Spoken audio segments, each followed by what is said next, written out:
We're back. We're back, Q family. Thank you so much for listening to us. And we're back. So happy to be here. This is the Healthy Aging Radio Show. And just to remind you, these will be posted up on YouTube under Ageless Ways, Longer Days, because we are living ageless. We are not going to focus on an expiration date. We are just going to live the best possible, healthiest life we can and serve God in the ways that we could serve him healthy. And it should start at Lake Nutrition Center. That's right. That's right. Lake Nutrition Center. Ageless Ways. So if you go on YouTube, or you could just Google Ageless Ways, Longer Days, and you'll find the videos. If you could like and subscribe so we could get them out to more people, I'd really appreciate that and get some good information out to the people. So today, during the week, one of my lessons was on something called social isolation. Social isolation, what does that mean to you, James? That means that, right? So social isolation is the lack of contact with people. According to the CDC, it's the lack of relationship with others and little or no social support or contact. It's associated with lots of health risks. And why I bring this to your attention is many of you, and sometimes myself, I'm like, I don't want to be around people. And many of you could be sitting home right now and you're sitting there alone, and that's fine, and you're happy in your own skin. And social isolation, so let me clarify this. There's loneliness and there's social isolation. Loneliness is feeling alone or discontent, or it's a feeling that you don't have any meaningful or close relationships in your life. Social isolation and loneliness are two separate issues. Social isolation is the lack of contact with people. Social isolation could lead to loneliness, and loneliness could lead to being socially isolated, but the two are separate issues. You can actually be surrounded by a whole boatload of people and still feel lonely. So loneliness is not even about having people around you. Loneliness is a feeling. But social isolation is when you lose contact with people and you really don't care about connecting with people. 1 in 4 Americans over the age of 65 experience or are considered socially isolated. Think about that. 1 in 4. That means there's 3 of us here. The person that's missing is socially isolated. That's a large percentage of people who are sitting or being or doing things just by themselves. I had a customer come in the store the other day, and he said, I think the only person I talked to today was the waitress. And many of you may have lost spouses. You may have, just lost contact with your family. Maybe you moved down here 30, 40 years ago, and when you were a lot younger, it was a lot easier to make friends.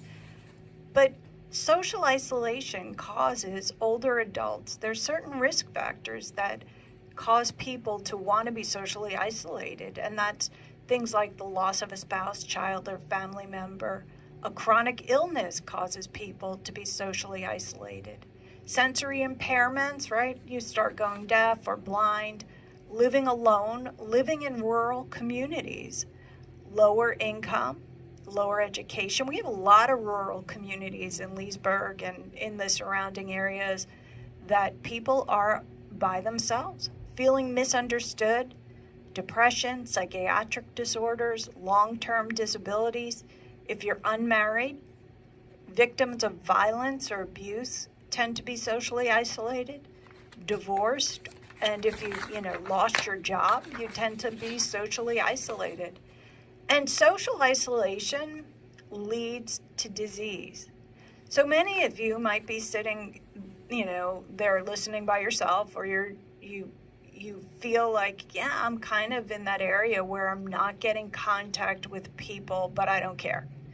I don't want to be around people. I don't need people. Why don't, people only aggravate me? Well, social isolation leads to disease. And even though you think that, some people, are very healthy socially isolated, it doesn't mean that mentally they don't know what's going on. But social isolation actually leads to premature death. So you have a shorter lifespan if you're socially isolated. Social isolation leads to 50% increase of dementia. So you're more likely to get some type of dementia being socially isolated. It leads to 29% increase in heart disease, leads to 32% increase in stroke, and social isolation leads to a predisposition to cognitive decline, depression, anxiety, and suicidal thoughts. So it makes a difference connecting to people. Connecting to people matters. You need to make the effort to connect to people. Now, there's different ways that they diagnose social isolation. Most of it is you answer a bunch of questions. So they have things called the Lubin Social Scale, the Social Support Questionnaire, the Social Provision Scale, and each of those are a series of questions. And I recommend you speak to somebody, speak to your doctor, speak to your care provider, speak to your therapist, and let them assess you and see where you fall. So how can a socially isolated person overcome? Stay engaged. Keep your daily routines. One important aspect of social isolation is you have to keep a daily routine. Get up, get out of bed, take a shower, and get dressed. When I was a kid, my mom, didn't matter. We'd get up and we'd say, "Oh, Mom, I don't feel good. I think I have a fever."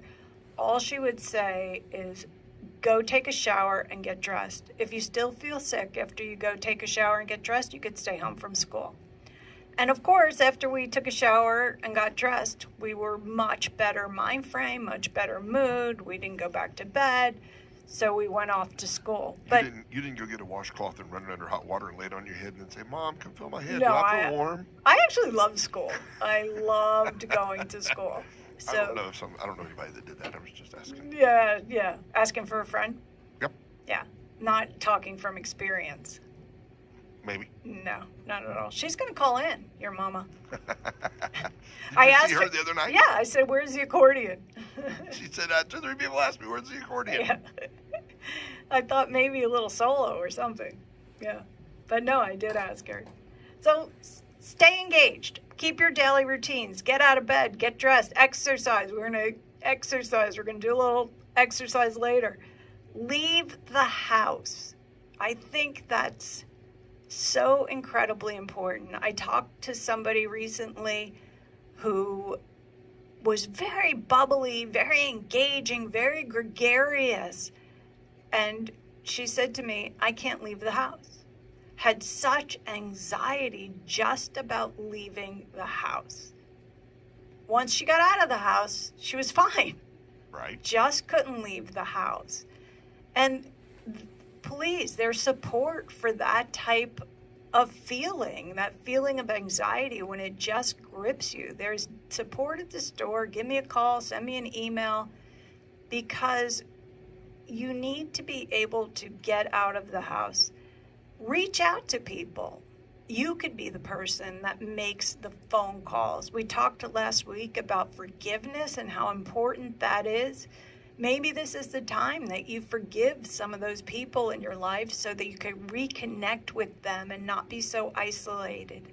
Sometimes when we have a rift in the family, the whole family turns against the one person. So maybe by getting better relationships in the family, you could reconnect with that family and accept help. I think this is probably the hardest. This is the hardest for me. People want to help me, and I'm like, "Nah, I don't need help. I can do it on my own. I'd rather do it by myself." And accepting help is very, very difficult, but you need to accept help. If you find that there's an issue and you think that there's something, no matter what it is, you don't have to be socially isolated to accept help. So accept help in your life. The other things you could do are make connections. So one is to stay engaged, be an active participant in your own life. The other is to make connections, like join a club, reading, painting, exercise, take a class, Bible study. There are so many Bible studies at churches, and they would be willing to have anybody come. You do not have to be a member of a church to go to their Bible study. Most churches will allow you to come in, participate in the Bible study, and not ever show up to their church again.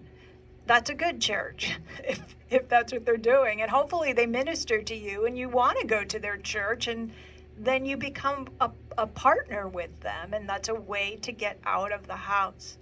So it's important for you to look for these different ways. Volunteer. It is always a great feeling when you help someone else, whether it's in the community, the school, hospital, church, museum. Volunteer. There are so many children that could use a good tutor. Volunteer. Get out there and help other people. By helping other people, you will change the way you feel. Join a group that helps other people. So if you don't want to help someone by yourself, go join a group like delivering meals. I know somebody that delivers meals each week. Her and her husband have different days that they do it, and through their church, they deliver meals to people. Join bowling.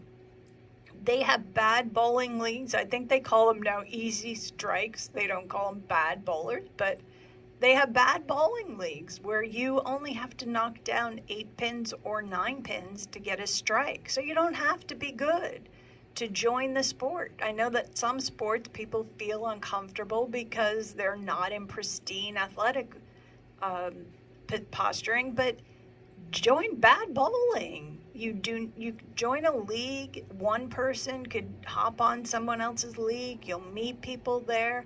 You'll have a lot of fun. Bad bowling is so much fun. Go to the gym.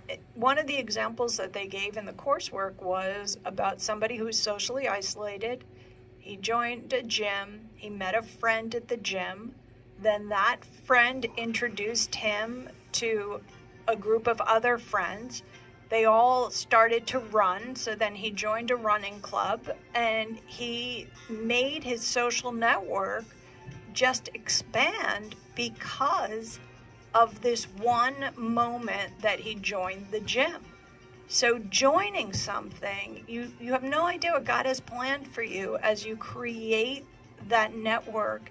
And we come back, we will continue talking about different ways to stay healthy and age agelessly. We'll see you in a few.